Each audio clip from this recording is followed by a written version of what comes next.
Hello विद्यार्थियों, good morning. आपके अपनी ऑनलाइन क्लास में आप सबका स्वागत है। रोजाना की तरह आज भी अपन फिजिकल ज्योग्राफी पढ़ते हैं, जो कि कोटा विश्वविद्यालय कोटा के द्वारा आपके एग्ज़ाम टाइम टेबल आ चुका है। टाइम टेबल शायद आपने देख लिया होगा और सबकी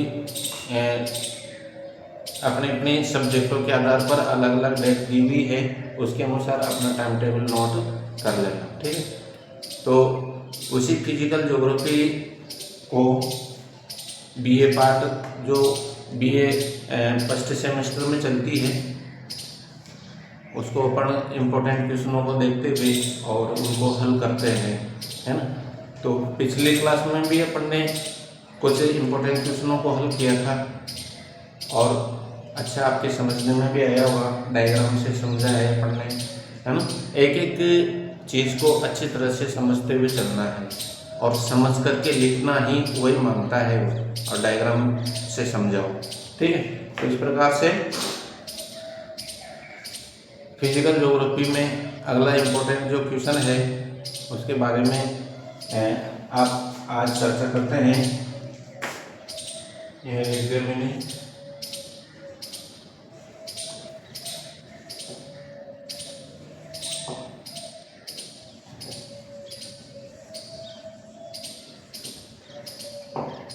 फिजिकल ज्योग्राफी का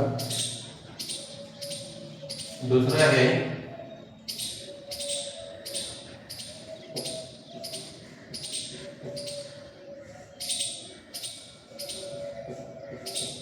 वेगनर का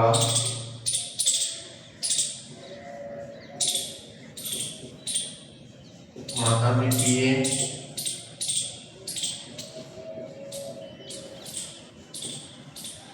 विस्थापन सिद्धांत।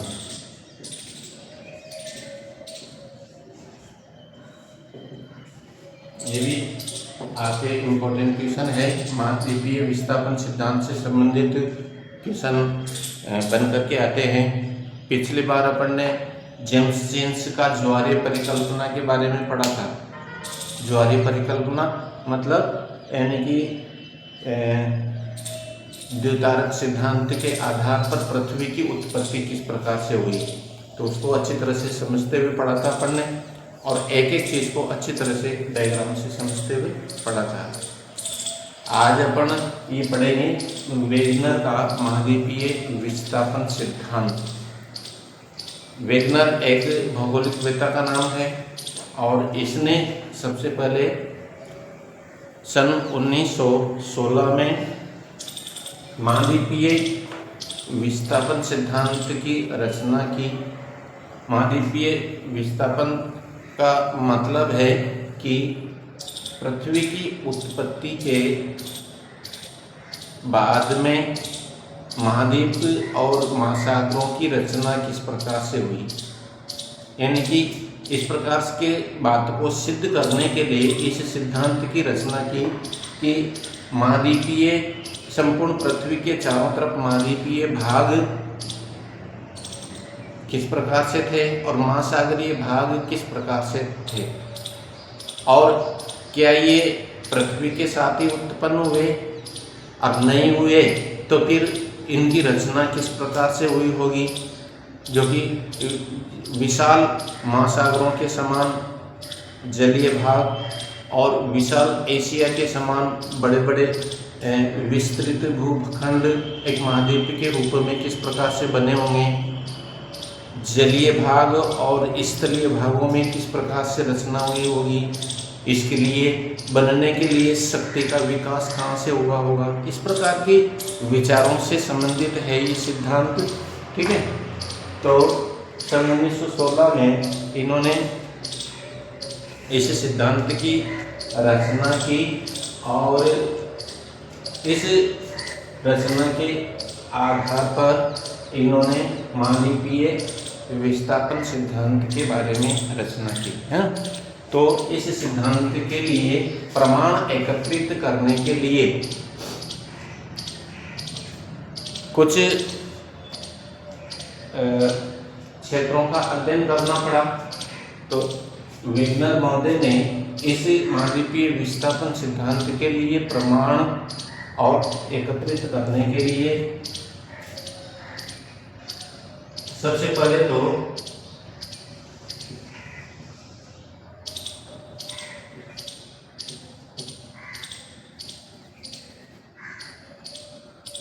इसकी रचना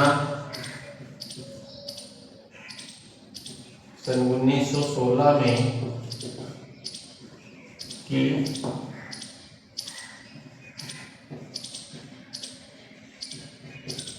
प्रमाणित अध्ययन के लिए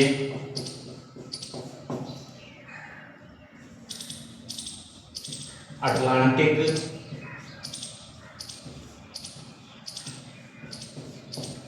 महासागर के दोनों तटों का किया, यानी कि अटलांटिक महासागर विश्व के मानचित्र में देखना,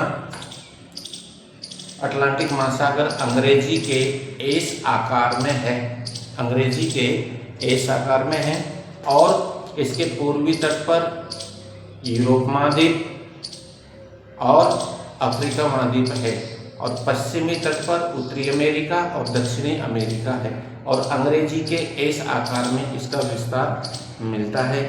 तो इन दोनों तटों का अध्ययन किया और कुछ प्रमाण एकत्रित करके और फिर इस सिद्धांत का निर्माण किया है। इसलिए वेगनर महोदय ने इसकी रचना सन 1916 में की थी। किसकी? महाद्वीपीय विस्थापन सिद्धांत की। प्रमाण प्राप्त करने के लिए अध्ययन कहाँ से प्राप्त किया? अटलांटिक महासागर के दोनों तटों से। ठीक है, समझते हुए चलना। तो इन्होंने इस प्रकार से बताया कि सर्वप्रथम जब पृथ्वी की रचना हुई, पिछली क्लासों में अपन ने बता दिया था कि जो सूर्य से अलग होने वाला कोई भी पदार्थ है तो वह सर्वप्रथम किस अवस्था में रहा होगा? वह तो एक तप्त गैस के गोले के समान था और तप्त गैस का गोला धीरे धीरे ठंडा हुआ तो इसके बाह्य परिधि वाला जो भाग है वह सबसे पहले ठंडा हुआ। तो इस प्रकार से एक डायग्राम बनाता हूँ मैं। इस प्रकार से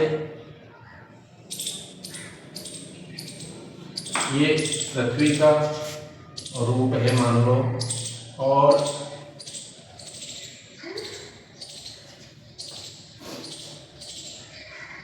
ये सर्वप्रथम जब सूर्य से अलग हुई, अलग होने के बाद में बिल्कुल तप्त गैस के गोले के समान थी और तप्त गैस के गोले के समान सर्वप्रथम ये इसका परिधि वाला भाग ठंडा हुआ। सबसे पहले परिधि वाला भाग ठंडा होने के बाद में ऊष्मा निकली और ऊष्मा ठंडी होने के बाद में वाष्प निकलने के बाद में जो जल निकला, इसके चारों ओर परिधि के चारों तरफ इस तरीके से जलीय भाग विकसित हुआ। ठीक है, जलीय भाग विकसित हुआ। सबसे पहले इस जलीय भाग को इन्होंने क्या बताया? पेंथालासा।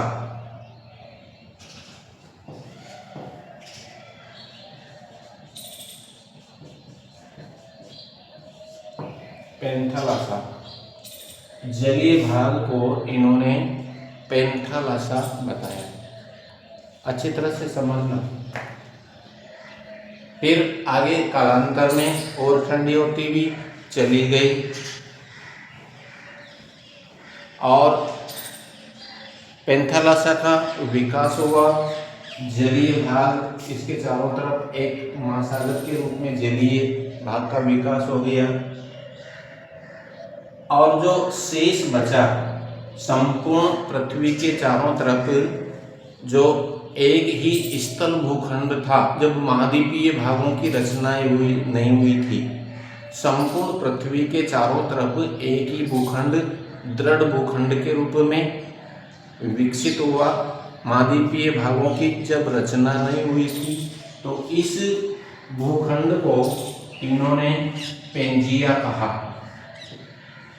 पेंजिया, ठीक है, पेंजिया कहा। फिर कालांतर में हजारों वर्षों बाद फिर ठंडी होती हुई चली गई। ठंडी होने के बाद में इसी भूखंड में संकुचन, सिकुड़ना, संकुचन उत्पन्न हुए। कुछ भाग इधर की ओर संकुचित हुए, कुछ भाग उधर ऊपर की ओर उत्तर की ओर संकुचित हुए, और संकुचित होने के बाद में इसके मध्य का भाग गर्त के रूप में गहरा बना और जलीय भाग विकसित हो गया। ठीक है, तो इसके सबसे पहले दो भाग विकसित हुए इस प्रकार से।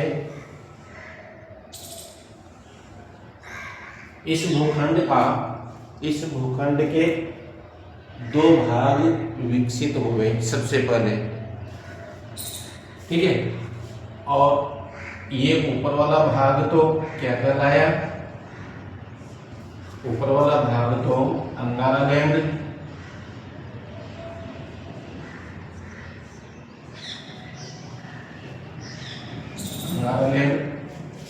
और दक्षिण वाला जो भाग है ये गोंडवानालैंड,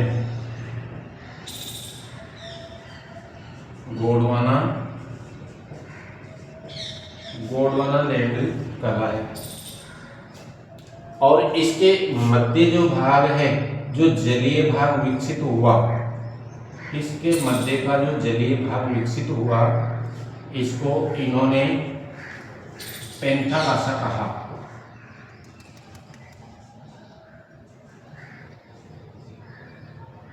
सॉरी, टेथिस।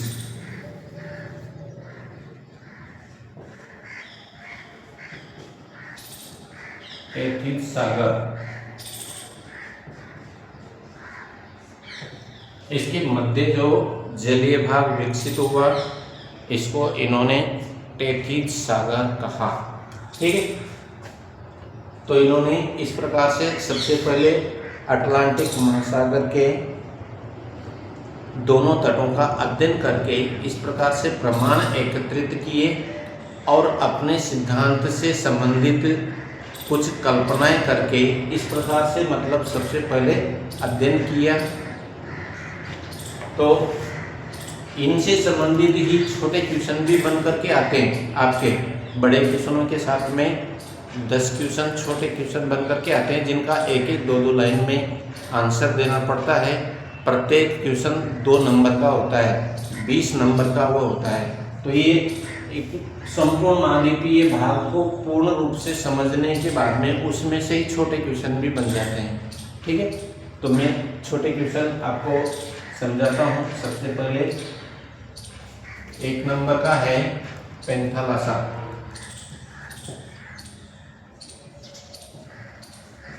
पेंथालासा क्या है? पेंथालासा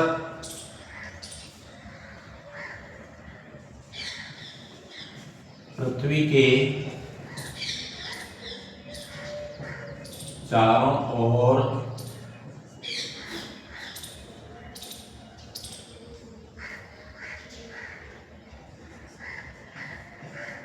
प्रारंभ में बनने वाला सागर है। ठीक है, पृथ्वी के चारों तरफ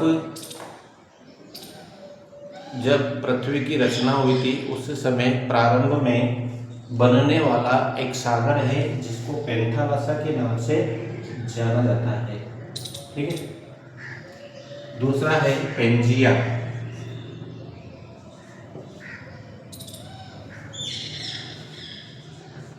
पेंजिया, पेंजिया क्या है?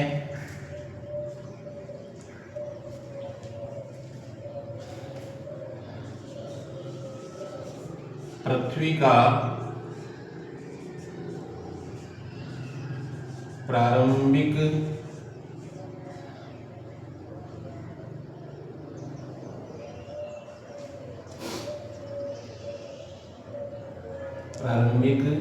एक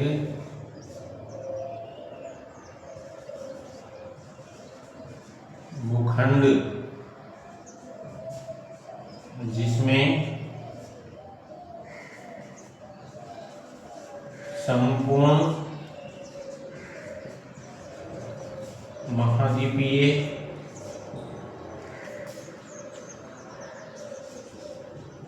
भूभाग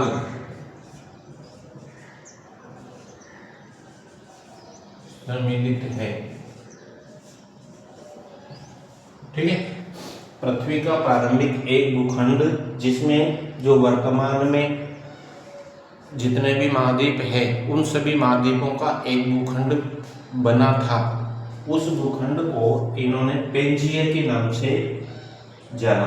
ठीक है, संपूर्ण भूखंड को पेंजिया के रूप में। आ रहा है समझ में? इसके बाद में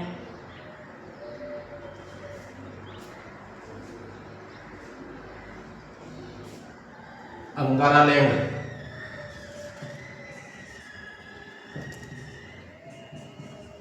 अंगारालैंड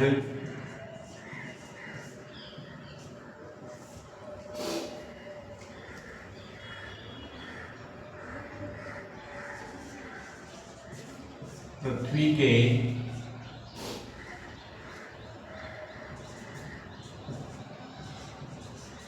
प्रारंभिक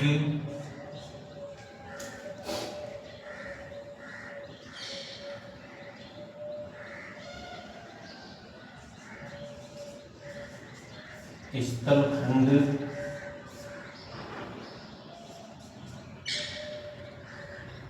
जो उत्तर की और विकसित हुआ। पृथ्वी का प्रारंभिक स्थलखंड जो उत्तर की ओर विकसित हुआ, यानी कि संपूर्ण स्थलीय खंड का वह भूभाग, वह प्राचीन भूभाग जो जिसकी रचना उत्तर की ओर हुई, वे है अंगारालैंड। वह क्या है? अंगारालैंड के रूप में है। और गोंडवानालैंड,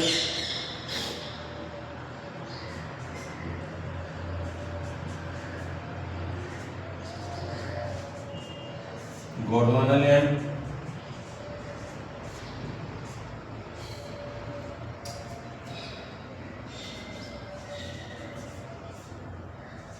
पृथ्वी का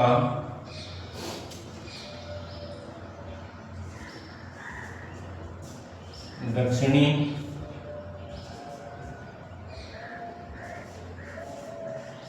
प्राचीनतम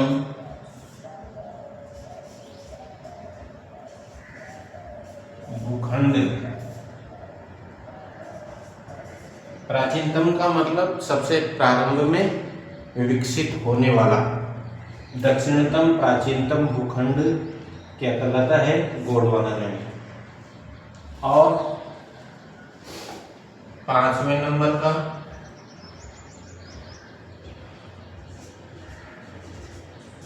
टेथिस सागर। टेथिस सागर क्या है? अंगारालैंड और गोंडवानालैंड के मध्य विकसित होने वाला सागर।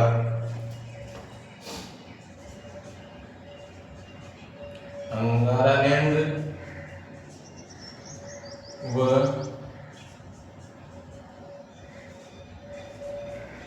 गोंडवानालैंड के मध्य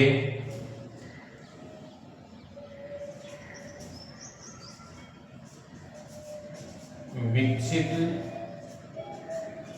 होने वाला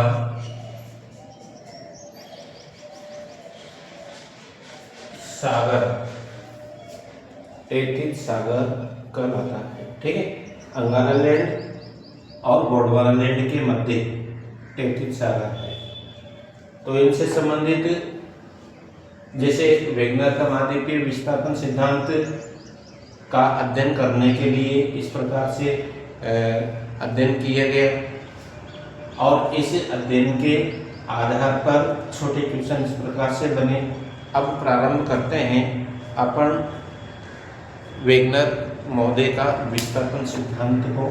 तो सबसे पहले इस प्रकार से अटलांटिक महासागर के दोनों तटों का अध्ययन करने के बाद में इन्होंने इस प्रकार से कल्पना करके और महाद्वीपों की रचना और महासागरों की रचना किस प्रकार से हुई होगी उसके बारे में अपना सिद्धांत बनाया और सिद्धांत में ऐसे छोटे क्वेश्चन भी इस प्रकार से हल होते हैं। ठीक, अगले प्रमाणों के आधार पर इस प्रकार से बताया कि इनकी रचना के लिए आंतरिक और बाह्य शक्तियों का प्रयोग हुआ।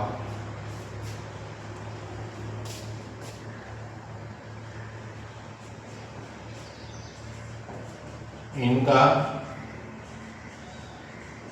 मानना है कि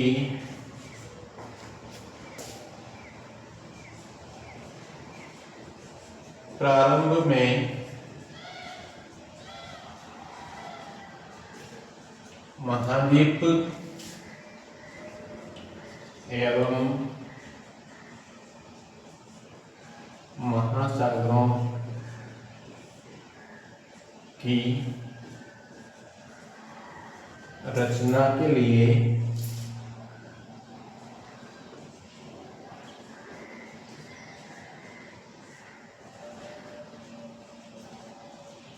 आंतरिक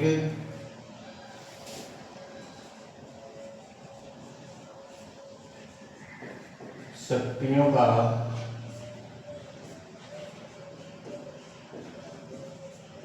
प्रयोग हुआ होगा। आंतरिक शक्तियों का मतलब आंतरिक भूगर्भ से उत्पन्न होने वाली शक्तियां।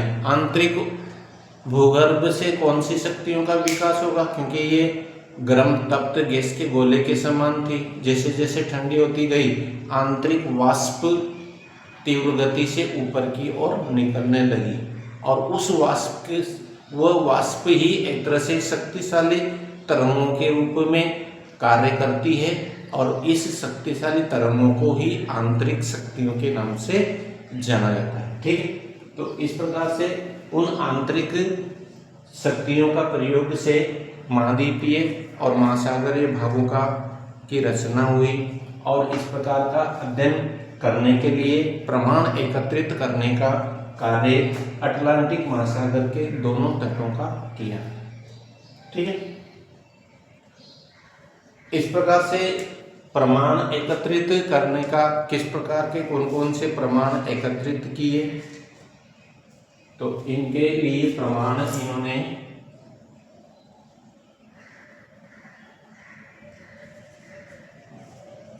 अटलांटिक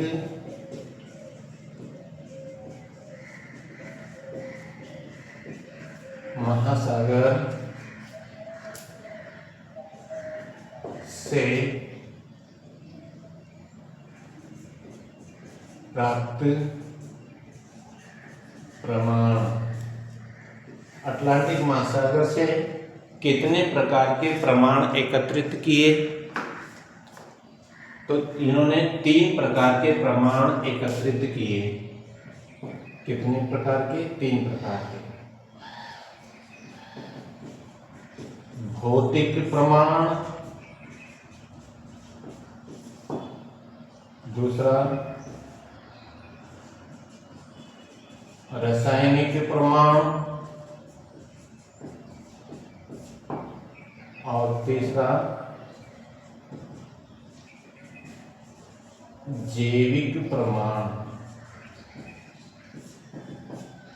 प्रकार से ये वेगनर महोदय ने अटलांटिक महासागर के दोनों तटों का अध्ययन करके और 3 प्रकार के प्रमाण एकत्रित किए, भौतिक प्रमाण, रासायनिक प्रमाण और जैविक प्रमाण। भौतिक प्रमाणों में यानी कि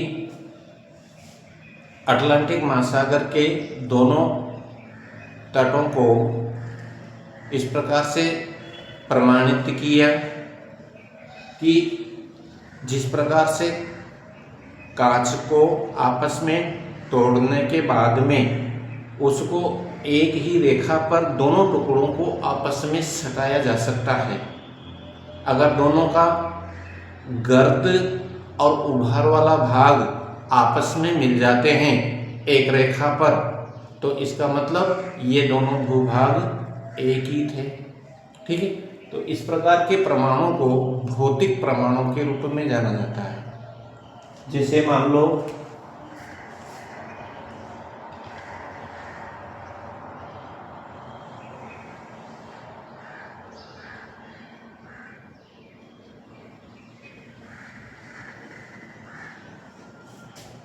ये वाला उभार है, ये वाला गर्त है, ये वाला गर्त है और ये वाला उभार इस गर्त में आपस में मिल जाता है। तो इसका मतलब इधर वाला ये एक रेखा है, इस रेखा से इधर वाला भाग और इधर वाला भाग आपस में मिल जाते हैं। तो इसका मतलब दोनों भूभाग एक ही थे परंतु अलग अलग हो गए। तो इस प्रकार के प्रमाणों को भौतिक प्रमाणों के रूप में जाना जाता है। रासायनिक प्रमाणों के रूप में मान लो इस तट में पाई जाने वाली चट्टानें, इस तट पर पाई जाने वाली चट्टानें का परीक्षण करने पर उसमें पाए जाने वाले जो मिनरल्स है, जैसे चूना पत्थर है, सिलिकॉन है, मैग्नीशियम है, लौह तत्व है, उनका परीक्षण किया जाए तो इन चट्टानों में और इन चट्टानों में दोनों में सेम तत्व पाए जाते हैं, एक ही समान के तत्वों की मात्रा मिलती है। तो फिर उससे क्या स्पष्ट होता है कि हो सकता है कि ये वाला तटीय भाग और ये वाला तटीय भाग दोनों ही एक समान थे। तो इस प्रकार के जो प्रमाण एकत्रित किए तो ये रासायनिक तत्वों के रूप में जाना जाता है, रासायनिक प्रमाणों के रूप में जाना जाता है। ठीक, जैविक प्रमाणों के रूप में यहाँ की वनस्पति, यहाँ की वनस्पति दोनों की एक समान है। और दूसरी प्रकार से कुछ मेलपिन नामक के कुछ जीव हैं जो कि ऋतु परिवर्तन के आधार पर यूरोप महाद्वीप के पश्चिम की ओर स्थानांतरण करते हैं। पश्चिम तट वाले जो जैविक है जीव है वे ऋतु परिवर्तन के आधार पर पश्चिम की ओर स्थानांतरित करते हैं और पीढ़ियों से, हजारों पीढ़ियों से करते हुए आए हैं।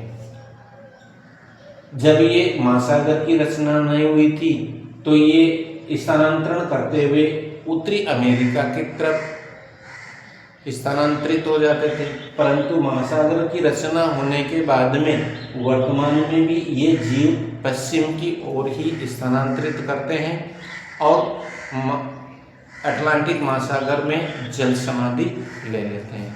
तो इस प्रकार की से स्पष्ट होता है कि इनके पूर्वज भी पश्चिम की ओर स्थानांतरित करते थे और वर्तमान में ये भी इसी प्रकार से स्थानांतरित करते हैं। परंतु पहले तो इस महासागर की रचना नहीं थी तो ये उत्तरी अमेरिका महाद्वीप की तरफ स्थानांतरित हो जाते थे, परंतु वर्तमान में अटलांटिक महासागर की रचना होने के बाद में ये जीव अटलांटिक महासागर में जल समाधि ले लेते हैं और समाप्त हो जाते हैं। तो इस प्रकार के प्रमाणों को अपन विस्तार से और पढ़ेंगे। ठीक है, और इस क्लास को अच्छी तरह से समझते हुए डायग्राम को नोट कर लेना और इनको एक एक चीज़ को अच्छी तरह से समझते हुए चलना। ठीक है, धन्यवाद।